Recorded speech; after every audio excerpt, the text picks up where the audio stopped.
Hello, my name is Darkmoon Doll, and this is Spirituality Talk. Spirituality Talk is a show where I share with you my life's adventures here on planet Earth thus far.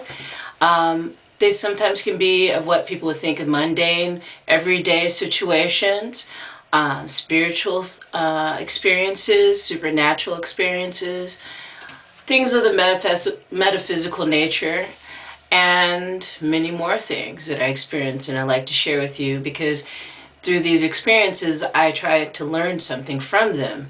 And when you learn something from your experience, you move on to the next experience, the next adventure, the next journey.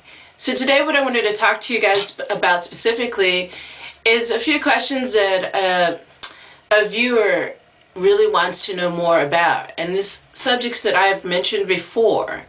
But overall, let me grab the question for you. Overall, this person wants to know how to survive outside of society's norm. So let me read the full comment and questions within, and I'll talk to you guys about what I think and what my take is on this.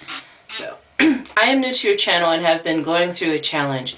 Don't know if you've ever spoken about this, but what are your thoughts on working a 9-to-5 job, school, starting a business, etc.?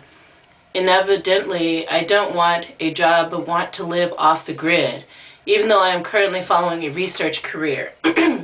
Based on how you seem to live, I would like to hear your perspective on ways to survive outside of society's norms.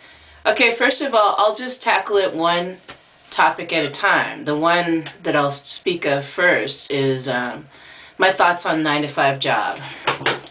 I've talked about the 9-to-5 job and talk about how a lot of times people will get in a job, a 9-to-5 like job, and it's nothing that they're passionate about, so it's drudgery to go to work every day. And I think that kind of job can be very life-sapping and painful to have to endure.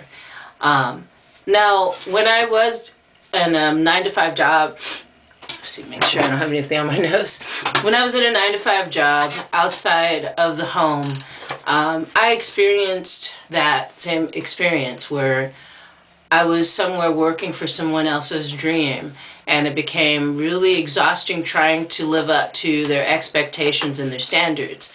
Now, if you're wanting to get a 9-to-5 job because you need that income, when you go about looking for that 9-to-5 job, look for something that is similar to what you're interested in doing, what brings you joy.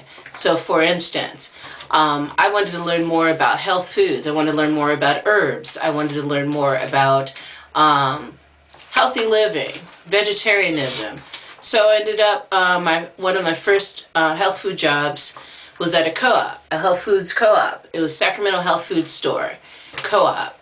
I think that's how you call it. It's been a while since I've gone there and shopped there. But I went there because I wanted to learn more about all these things and all these things I was interested in. So yeah, if you're getting a 9-to-5 job, find something that piques your interest, something that's going to make you look forward to getting up and going to this place every day. Or like, hopefully not every day, but like 5 days a week or whatever, however many hours people are working these days. I hope nobody's working every single day at a 9-to-5 job. So yeah, that's what I think about 9-to-5 jobs. I think you should find what it is that you really enjoy doing when you decide to search for a 9-to-5 job. Or else you'll be in a job where it's real drudgery for you every day. I worked at all kinds of jobs. I worked as a telemarketer. I worked as a fast food employee. What else? What else can I say? I worked at a warehouse where I folded clothes. It was a JCPenney's warehouse. Yeah, I've had several different types of jobs. Except for the warehouse job, all of them were customer service related.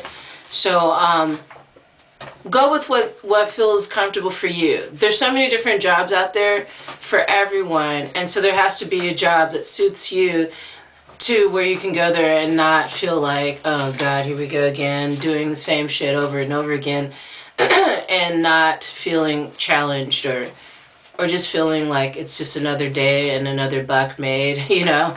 So yeah, that's what I suggest if you're wanting to search for a 9-to-5 job. 9 to 5 jobs, if you're in a job that's drudgery and stuff that you really don't enjoy doing, your boss is not a nice person, the people you work with are not nice, and the customers that come in aren't nice, then it's not going to be nice. And the 9 to 5 is going to feel even longer than 9 to 5, you know? And I've been in jobs like that. So as far as school, now, when I got out of high school, I went straight into this community college called American River College. I didn't know exactly what I wanted to do, so I just decided I was going to be an English major. And then I switched it over to art major, and then I thought I was going to be an art therapist. So anyway, I was juggling around all these different ideas of what I wanted to do as far as what I wanted to study within the school. And as I was taking classes and courses, I was also working full-time at a 9 to 5 job. I was having a hard time balancing both, so I dropped the school and just worked full-time because I was supporting myself at the time I was single, so I had no other choice. You know, the bills and rent needed to get paid, so I did that. And in hindsight, I look back on it and I wish that I would have found, you know, jobs that were more tailored towards my interests. Like, for instance, if I were to go in a 9 to 5 job right now, one of the options could be for me looking towards something that has to do with arts, like at an art supply store or something like that. So yeah, that's what I suggest as far as that goes. School, if you want to do school, that's up to you. For me, I don't feel like I really per se need to go to a school or an institution. I think all that I need to know, I'm grasping and learning and on my own. So I don't feel like I have to go to school or I have to get like a bachelor's degree. I have to get all of these papers to prove that I'm good at whatever it is that I'm doing. But for some people, the thing that they're interested in, they want to get into, it probably would require school. So look at that, research it, and figure out if that's the case, you know. So starting a business. So for me, when I was working full-time jobs, I was doing art and I was selling art on the side.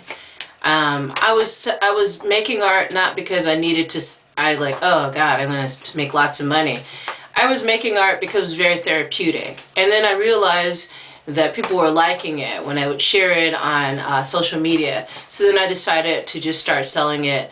And when we had MySpace back in the day, I was selling these repainted dolls. I would get a doll or find a plastic or a porcelain doll, you know, either free or find it at the thrift store. And then I would sell it. And I remember selling some for like over $100 each. So that was something I really enjoyed doing, art, and it still is. And that's how I created a business. After I no longer did MySpace, I found Etsy and I started just creating an Etsy store. And I started selling my art there. And my focus is on recycling and upcycling. So you can check that out on my other videos here on Art Talk. But yeah, find something you really, really enjoy doing as far as starting a business. Don't have really extremely high expectations. Just find something that you love doing. And that way, what happens is it becomes prosperous just because you're flowing that kind of positive energy into whatever that business is that you're trying to create for yourself. So let's see, what else do we got? Okay. Oh, you're currently following a research career. What kind of research is it? I'm curious as to know. That's awesome. Research is also a good field to get into as long as it's something that you're interested in. And that's the main thing with anything that you do throughout the day. If there's something that you can connect with it, then it's not going to be drudgery. You know, it's going to be a pleasure to do. So she's saying, based on how you seem to live, I would like to hear your perspective on ways to survive outside of society's norms. So yeah, the way that I was able to create my Etsy store and a business where I get commission pieces here and there was just by being who I am. When I worked at the last health food store I was at, I would bring my pencils and pens and I would draw. And people look at that. And a few times, I think about maybe 3 people bought a drawing off of me there, and a couple commissioned me to do a painting for them. So it's basically about enjoying what it is that you do, what you find passionate about. And when you create that kind of energy around you, then you will attract those people that are interested in what it is that you do. So, I mean, it's that simple to me. I'm trying to live outside of society's norms. Meditate more out in nature and really get in touch with yourself and what it is that you're meant to be doing here. A lot of people may think that's so simplistic, but try it, try, or even just at least sitting in a quiet place. If you don't have a beautiful nature atmosphere that you can go to easily accessible, come in a quiet spot, in a room that's really quiet, and just meditate on things and ask yourself questions. And if you get yourself into a peaceful state of mind, then what will happen is the answers will come a lot easier.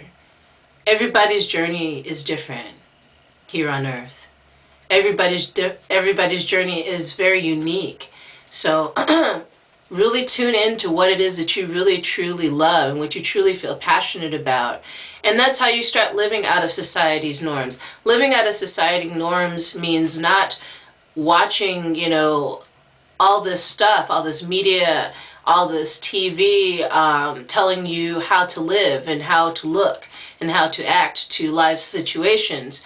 By avoiding those type of things, you're living under society's norms. By trying to plant your own food as much as you can, you're living out of society's norms. By meditating every day, by giving thanks to Mother Earth for all that she's provided for us all. That's living out of society's norms. There's so many ways to do that. By living as natural as you can with this planet, that's living out of society's norms. It might take some getting used to, but do little changes here and there, and have a vision for what it is that you see for yourself. What do you want? What do you want in life? Like right now, this instant, what do you want? What do you truly want? What would you want to be doing right now more than anything else?